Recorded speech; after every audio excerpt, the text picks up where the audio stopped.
तो आज हम इस वीडियो में 2022 में आई एक्शन ड्रामा मूवी खुदा हाफिज चैप्टर 2 अग्नि परीक्षा का एक्सप्लेनेशन करने वाले हैं। इस मूवी को IMDb पर 8.8 आउट ऑफ 10 की एक शानदार रेटिंग मिली है। साथ ही 97% गूगल यूजर ने इसे पसंद भी किया है। मूवी की स्टोरी में एक पिता से उसकी बेटी को छीन लिया जाता है। कैसे वो पिता अपनी बेटी को वापस लाने के लिए बड़े लोगों से भी लड़ जाता है, ये सब जानने के लिए आपको ये वीडियो लास्ट तक देखनी होगी। चलिए बिना किसी देरी के मूवी शुरू करते हैं। मूवी की स्टार्टिंग में हम नरगिस को देखते हैं जो एक बुरा सपना देखकर डर जाती है। दरअसल इस मूवी की फर्स्ट पार्ट में नरगिस को कुछ लोग उठाकर विदेश ले गए थे, जहाँ पर नरगिस का कई दिनों तक लगातार रेप किया गया था और वो ही उसे सपने में बार बार आकर डरा देता था। नरगिस आज तक उस दर्द और डर से बाहर नहीं आ पाई थी, इसीलिए वो अपने हस्बैंड समीर के साथ डॉक्टर के पास जाती है, जहाँ पर वो अपनी प्रॉब्लम डॉक्टर को बताती है। वो कहती है कि उसे बाहर निकलने में भी डर लगता है। हर कोई उसके बारे में बात करता है कि वो ही है जिसका विदेश में रेप किया गया था। डॉक्टर उसे समझाने की कोशिश करती है और सब कुछ भूलकर एक न्यू लाइफ स्टार्ट करने का सजेशन भी देती है। नेक्स्ट सीन में समीर अपने एक फ्रेंड रोहित के घर आता है, क्योंकि उसके भाई और भाभी एक एक्सीडेंट में गुजर गए थे। वहाँ पर वो एक छोटी बच्ची नंदिनी को देखता है जो बहुत मासूम थे, और नंदिनी रोहित के भाई की ही लड़की थी। रोहित समीर को बताता है कि वो तो अभी सही से सेटल भी नहीं हो पाया है और अब उस पर इस बच्ची की जिम्मेदारी आ गई, इसीलिए वो उसे किसी ऑर्फनेज में दे देगा। यह सुनकर समीर नंदिनी को अपने घर 7 दिनों के लिए ले जाने के लिए रोहित से पूछता है। वो कहता है कि अगर नंदिनी और नरगिस के बीच बॉन्डिंग अच्छी बन गई तो वो नंदिनी को अडॉप्ट भी कर सकते हैं, क्योंकि उन्हें एक बच्चे की जरूरत थी। पर नंदिनी के इस हालत की वजह से वो अपने बच्चे को अभी कंसीव करने के लिए रेडी नहीं थी, इसीलिए समीर नंदिनी को लेकर घर आ जाता है, जहाँ पर नरगिस को नंदिनी पसंद नहीं आती है और वो उसे रहने के लिए दूसरा रूम दे देती है। नंदिनी भी नरगिस से थोड़ा डरी हुई सी रहती थी, पर समीर नंदिनी के साथ बहुत खुश रहता था। यह देखकर नरगिस नेक्स्ट डे डॉक्टर के पास जाकर कहती है कि बच्ची उसकी होनी चाहिए थी, पर उसकी किस्मत ही खराब थी, इसीलिए उसे नंदिनी को देखकर उस पर गुस्सा आता है। तब डॉक्टर नरगिस को समझाती है कि वो भी तुम्हारी तरह ही एक ट्रॉमा से गुजर रही है, इसीलिए तुम्हें उसके साथ अच्छे से पेश आना चाहिए। शायद इसीलिए खुदा ने 2 टूटे हुए लोगों को मिलाया है, ताकि वो दोनों अपने अपने दुख से बाहर आ पाए। ये बात नरगिस को समझ आ जाती है और अब वो घर आकर नंदिनी के पास आती है और उसे बाहर खेलने के लिए भेज देती है, जहाँ पर थोड़ी देर बाद उसे नंदिनी के रोने की आवाज सुनाई देती है। जब वो बाहर आकर देखती है तो नंदिनी को एक डॉग ने जमीन पर गिरा दिया था और उसने उसके हाथ को अपने मुंह में फंसा रखा था। यह देखकर नंदिनी जल्दी से उस डॉग को भगाने की कोशिश करती है, जिसमें वो डॉग उसके भी पैर में काट लेता है, पर फिर भी वो उसे भगा देती है और नंदिनी को जल्दी से अपनी गोद में लेकर हॉस्पिटल आती है और उसकी बैंडेज करवाती है। शाम को इस बारे में जब नरगिस समीर को बताती है तो उसे बहुत बुरा लगता है, पर नेक्स्ट डे समीर देखता है कि नरगिस बड़े प्यार से नंदिनी को खाना खिला रही है। अब उन दोनों के बीच बॉन्डिंग काफी अच्छी हो गई थी। तभी समीर नरगिस को बताता है कि 7 दिन पूरे हो चुके हैं, इसीलिए रोहित नंदिनी को लेने आ रहा है, क्योंकि उसे एक फैमिली अडॉप्ट करने के लिए रेडी हो गई है। इस पर नरगिस सैड होकर कहती है कि क्या वो नरगिस को अडॉप्ट कर सकती हैं। यह सुनकर समीर खुशी से हाँ कर देता है, और जब वो इस बारे में नंदिनी से पूछते हैं तो वो भी हाँ कर देती है, और फिर वो पेपर वर्क करने के बाद नंदिनी को अडॉप्ट कर लेते हैं। उसके बाद समय गुजरता जाता है और वो अपनी इस फैमिली में बहुत खुश होते हैं। इसी बीच समीर और नरगिस के बीच भी दूरियां खत्म हो जाती हैं और वो लोग एक रात इंटीमेट होते हैं। कुछ टाइम गुजरने के बाद एक दिन नंदिनी स्कूल की छुट्टी के बाद एक लड़की शोभा के साथ आइसक्रीम खाने के लिए जाती है। तभी कुछ लड़के एक ब्लू वैन में आते हैं और शोभा को किडनैप करके ले जाने लगते हैं, पर नंदिनी शोभा को छोड़ ही नहीं रही थी, इसीलिए वो उसे भी अपने साथ ले जाते हैं। वो आइसक्रीम वाले अंकल उन्हें रोकने की बहुत कोशिश करते हैं, पर वो लड़के उन्हें गन से डरा देते हैं। उन लड़कों में जो मेन लड़का था उसका नाम बच्चू था और वो वहाँ की बहुत पावरफुल लेडी समा ठाकुर का ग्रैंडसन था। उसके बाद इस किडनैपिंग के बारे में स्कूल की टीचर समीर को कॉल करके बता देती हैं। समीर घबराते हुए स्कूल पहुँचता है और वहाँ पर उसे पता चलता है कि कुछ लड़के उनकी बेटी नंदिनी और शोभा को किडनैप करके ब्लू वैन में ले गए हैं। इस न्यूज को एक constable famous news reporter Ravi को बता देता है और फिर वो इस न्यूज को कवर करने के लिए पहुंच जाते हैं। पुलिस इंस्पेक्टर भी इस केस में समीर की कोई हेल्प नहीं कर रहा था। समीर के साथ उस टाइम शोभा का भाई भी था। जब समीर उनसे इन्वेस्टिगेशन करने के लिए कहता है तो इंस्पेक्टर उसे डांट कर बाहर भेज देता है। तभी समीर को आइसक्रीम वाले काका दिखते हैं और वो उनसे पूछता है कि क्या उन्हें पता है कि वो लोग वैन को किस तरफ लेकर गए थे। वो हाँ बोल देते हैं। उसके बाद समीर काका को अपने साथ लेकर उसी तरफ निकल जाता है, जहाँ पर उसे एक तिराहे पर ज्वेलरी शॉप के बाहर एक सीसीटीवी कैमरा दिखाई देता है। और वो लोग उस शॉप ओनर से रिक्वेस्ट करते हैं कि उस कैमरे की फुटेज देखने को मिल जाए, जहाँ पर उन्हें वो ब्लू वैन दिखाई दे जाती है और उसे फॉलो करते हुए वो उसी रास्ते पर चल देते हैं जिस तरफ वो ब्लू वैन गई थी। उधर पुलिस इंस्पेक्टर को पता चल जाता है कि वो वैन समा ठाकुर की है, जिन्हें सब लोग ठाकुर जी कहकर बुलाते थे। इसीलिए वो इंस्पेक्टर अपने सीनियर के साथ ठाकुर जी के पास पहुंच जाता है और इस केस के बारे में सब कुछ बता देता है। तब ठाकुर जी अपने ड्राइवर मुन्ना को कॉल करती हैं, क्योंकि वो वैन मुन्ना ही चला रहा था। वो मुन्ना से पूछती हैं कि क्या हुआ था। तब मुन्ना बताता है कि बच्चू और उसके दोस्तों ने उन दोनों लड़कियों का रेप कर दिया और इस टाइम वो अपने फार्म हाउस पर हैं। यह सब सुनने के बाद वो उसको वहीं पर रहने के लिए कहते हैं और अपने सबसे वफादार आदमी राशिद कसाई को बुलाते हैं। उधर हमें दिखाया जाता है कि शोभा का तो उन सब ने बारी बारी से रेप किया था, पर उनमें से एक लड़के रोहन ने नंदिनी का भी रेप कर दिया था। क्योंकि वो बहुत छोटी थी इसलिए उसे बहुत ब्लीडिंग हो रही थी। उधर ठाकुर जी राशिद से उन लड़कियों को मारकर ठिकाने लगाने को कहती है, साथ ही बच्चू और उसके दोस्तों को कुछ दिनों के लिए अपने पास रखने के लिए भी कहती है। दूसरी तरफ बच्चू उन लड़कियों को लेकर जंगल की तरफ निकल जाता है ताकि वो उनको वहाँ पर मार सके।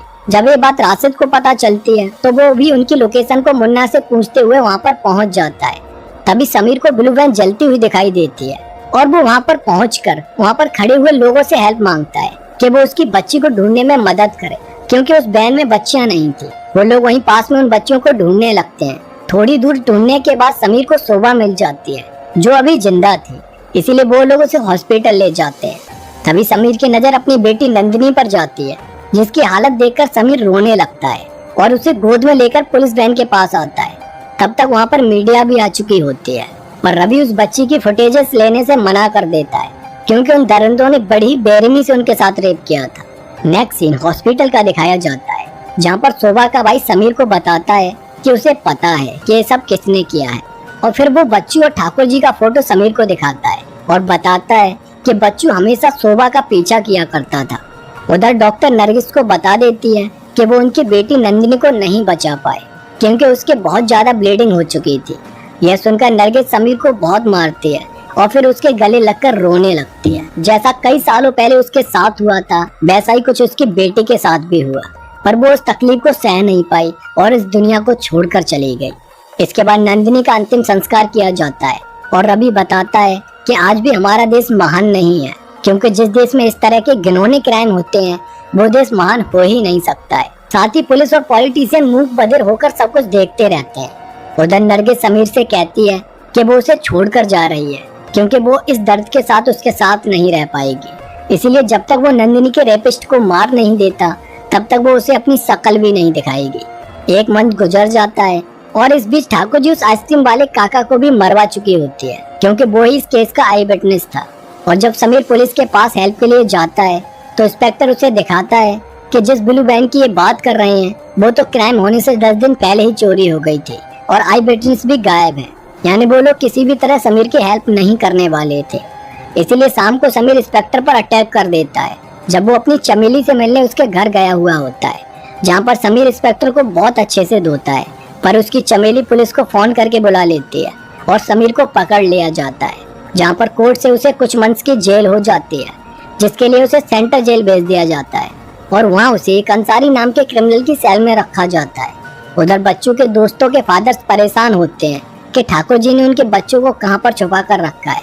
इस पर ठाकुर जी कहती हैं कि उनके बच्चे जहाँ भी हैं सेफ हैं। उसके बाद रात को ठाकुर जी के अरमान खड़े हो जाते हैं और वो अपने लिए काम करने वाली लड़की तृष्णा को अपने पास बुलाते हैं और लाइट बंद करने के लिए कहते हैं। यानी ठाकुर जी को लड़कियों का शौक था और उन्होंने तृष्णा को अपनी कुएं की प्यास बुझाने के लिए ही रखा हुआ था। व्हाट अ ठरकी बुढ़िया।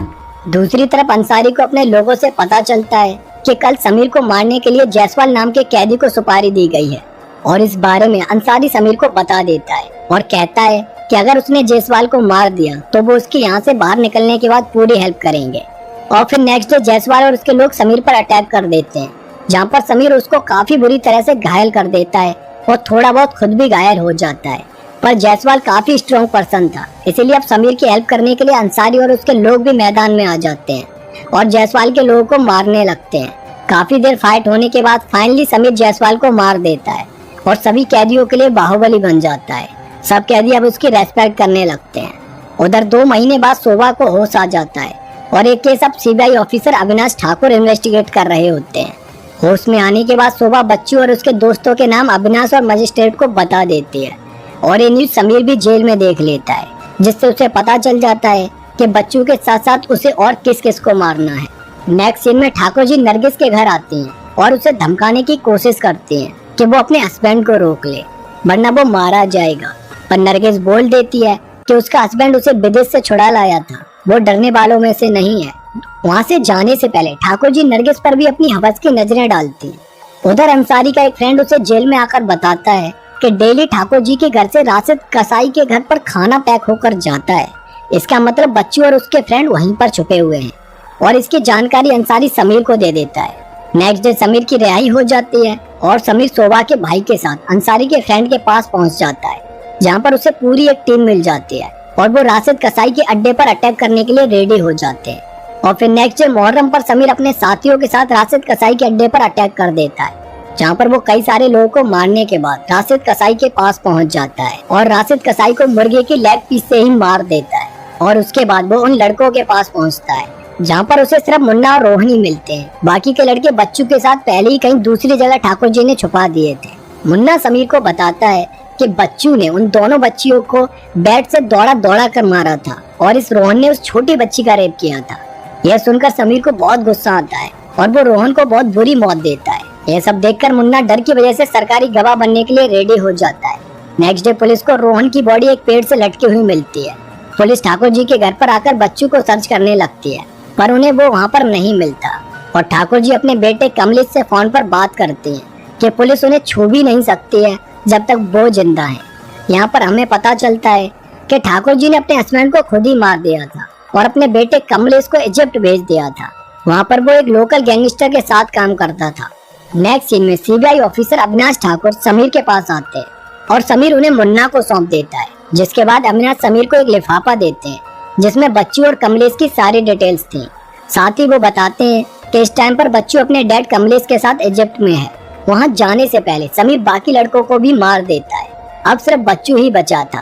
तभी समीर से मिलने नरगिस आती है और उससे कहती है कि उसने अच्छा काम किया है। उसके बाद समीर शोभा के भाई के साथ इजिप्ट के लिए निकल जाता है, जहाँ पर वो कैब ड्राइवर की ऐप से कुछ गन्स खरीदने जाता है और वहाँ पर उसे माइकल नाम का पर्सन मिल जाता है। समीर उसे डेली $1,000 पर अपने साथ रख लेता है क्योंकि उसे कमलेश के ठिकाने के बारे में सब कुछ पता था। और फिर मौका पाकर समीर कमलेश के घर पर अटैक कर देता है, जहाँ पर काफी लोगों को मारने के बाद वो बच्चू की तरफ बढ़ता है। पर उससे पहले ही कमलेश अपने कुछ लोगों के साथ बच्चू को लेकर वहाँ से भागने लगता है। उसे भागता देख समीर भी उसका पीछा करता है, जहाँ फाइनली रेत के टीलों के बीच में वो उन्हें पकड़ लेता है और बच्चू के मिडल स्टम्प को खाड़ देता है। उसके बाद बच्चू उससे छूटकर फिर भागता है, मगर समीर उसे फिर से पकड़ लेता है और मार देता है। तभी कमलेश समीर को शूट करने वाला होता है, पर शोभा का भाई कमलेश को ही शूट कर देता है। और उधर अपने बेटे और बच्चू की मौत की खबर सुनकर ठाकुर जी टूट जाते हैं और अपनी प्यास बुझाने के लिए तृष्णा को अपने पास बुला लेते हैं और उसे अपने पास बुलाकर उसमें खोने लगते हैं। पर तभी तृष्णा इतने सालों का बदला लेने के लिए उन्हें मार देती है, क्योंकि उन्होंने इतने सालों तक उसका सिर्फ शोषण ही किया था। उधर नरगिस समीर के पास वापस आ जाती है और वो उसे बताती है कि वो माँ बनने वाली है। यह सुनकर समीर बहुत खुश होता है और in the last scene Sameer के बंगलों के बाहर कई सारे लोग समीर से मिलने आए हुए होते हैं, क्योंकि वो अब सबके लिए एक मसीहा बन चुका था और उस एरिया का नया बाहुबली भी। और इसी के साथ इस मूवी की भी एंडिंग हो जाती है। तो दोस्तों, आपको ये मूवी कैसी लगी कमेंट करके जरूर बताना। साथ ही चैनल को सब्सक्राइब करके वीडियो को लाइक भी कर देना।